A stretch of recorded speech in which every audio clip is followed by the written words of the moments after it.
Olá, eu me chamo Felipe Tovar Falciano, eu sou físico de formação e vou falar um pouquinho para vocês sobre as pesquisas que eu tenho desenvolvido e tenho interesse. Tá? Bom, eu sou um pesquisador do Centro Brasileiro de Pesquisas Físicas, CBPF, né? Mais especificamente da coordenação COSMO, que é uma coordenação que envolve, que tem pessoas fazendo cosmologia, astrofísica e interações fundamentais, né? Física nuclear, terceirimetria, teoria quântica de campos, essas coisas todas. Tá? E eu, além disso, também faço parte de um programa de pós-graduação chamado PPG Cosmo. É um programa sediado na UFES, né, que envolve 6 instituições brasileiras e 8 internacionais. É um programa internacional de doutorado. Muito bacana. Então, bom, eu sou da área eu me interesso, faço pesquisa em cosmologia e gravitação, né? Gravitação, ela é as interações gravitacionais, nos corpos se atraem, Terra com Lua, Terra com Sol, Sol-Terra, por aí vai, né? Ondas gravitacionais, e quem descreve isso de uma maneira moderna é a relatividade geral, a teoria do Einstein. Né? Então, eu trabalho com a teoria da relatividade geral e essa é a adequada maneira de descrever os fenômenos gravitacionais. O que isso significa? Significa que, ao invés de a gente dizer que o Sol atrai a Terra, ou seja, que há uma força gravitacional, o que a gente entende é que a estrutura do espaço-tempo é tal que a gente observa essa atração entre os dois corpos.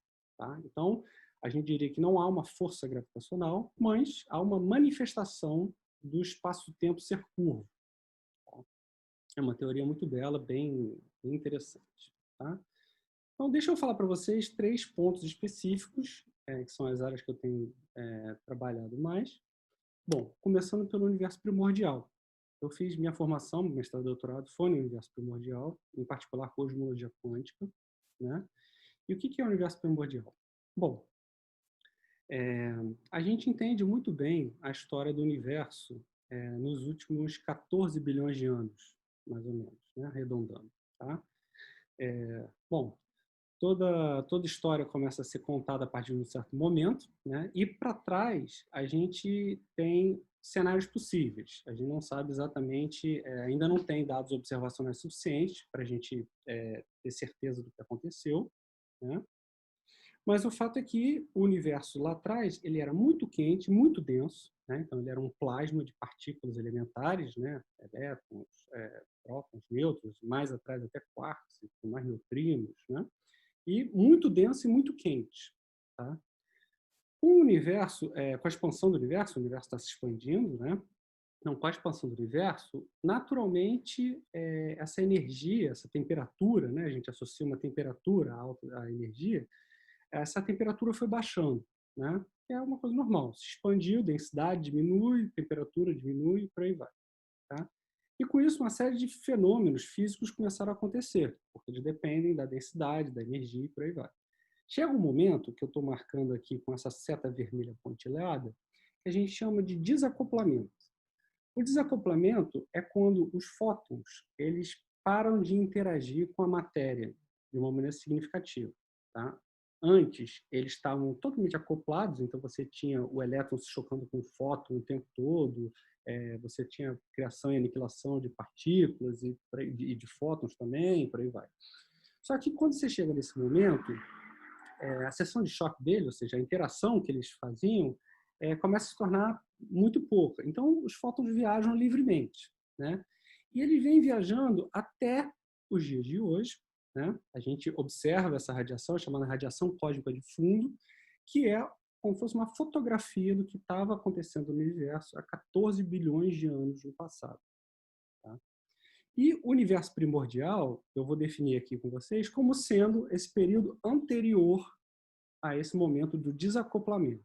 Tá? Então, você tem modelos inflacionários, modelos de ricochete, uma série de física associada a esse momento lá atrás, que envolve uma época extremamente densa e com energias altíssimas do universo.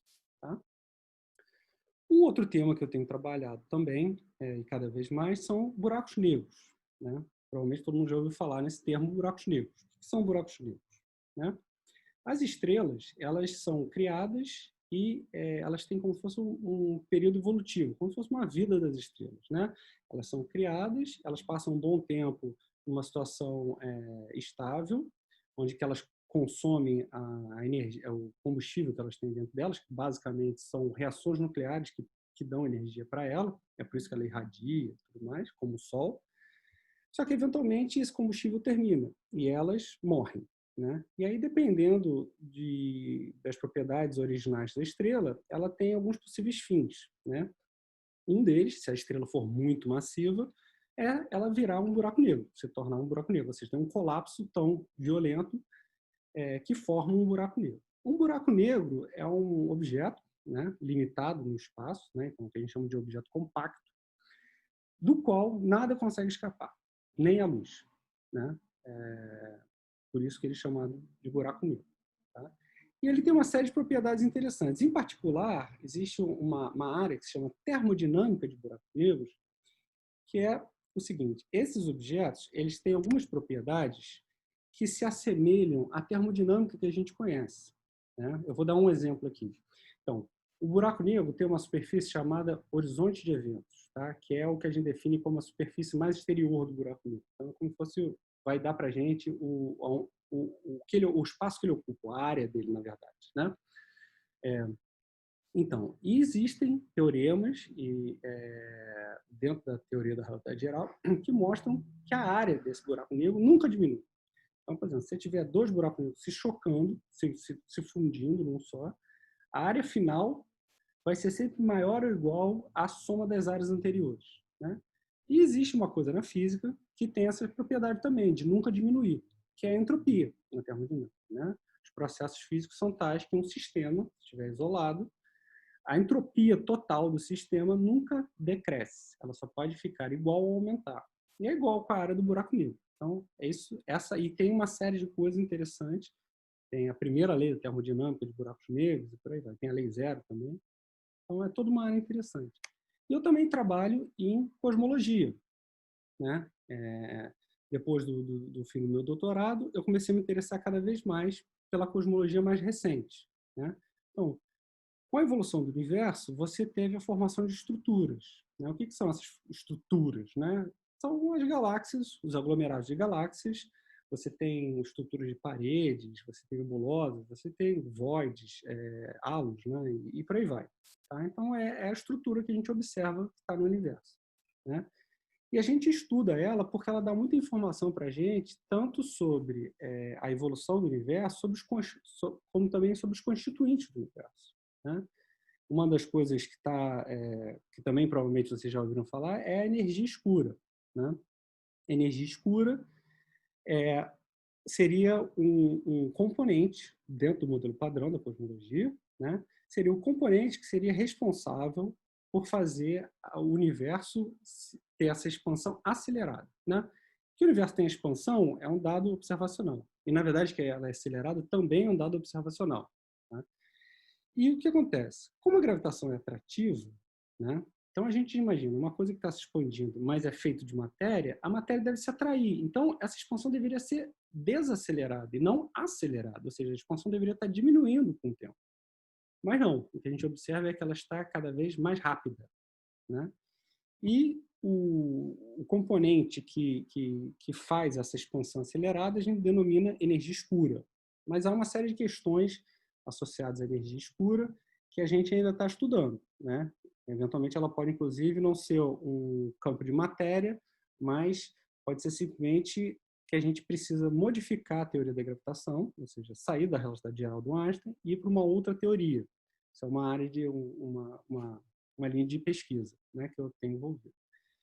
E, bom, a cosmologia tem sido muito ativa, sobretudo na virada do século XX e agora no século XXI. Né? Então, tem muita coisa acontecendo, muita coisa interessante acontecendo.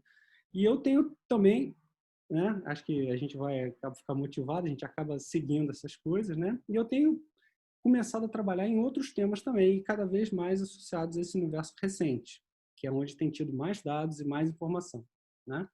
Eu vou só chamar a atenção aqui, em particular das ondas gravitacionais, né, que foi detectado, vocês devem ter ouvido falar também, né, foi em 2015, a primeira detecção, que é toda uma outra área de pesquisa muito interessante, né, que envolve tanto astrofísica como também cosmologia. Você pode fazer cosmologia com as ondas gravitacionais, né? E tem, por exemplo, a soma das massas de neutrinos. A cosmologia é capaz de dizer, são 3 neutrinos no modelo padrão das partículas elementares, né? E ninguém sabe exatamente qual é a massa. Sabe-se que eles têm massa, mas não sabe qual é a massa. Mas a cosmologia é capaz de botar vínculos sobre a soma das massas. Então, a cosmologia não sabe dizer quanto é cada uma das massas, mas a gente consegue, com dados observacionais, dizer limites superiores para a soma das massas, né? Dar limites para a soma das massas. Bom, tem muita coisa interessante e eu convido para quem quiser saber um pouquinho mais, dar uma olhadinha na página do CBPF e quem estiver seguindo a vida acadêmica e tiver interesse em fazer um doutorado em cosmologia, também pode dar uma olhadinha na página do PG Cosmos. Tá? Então, obrigado, um abraço. Até lá.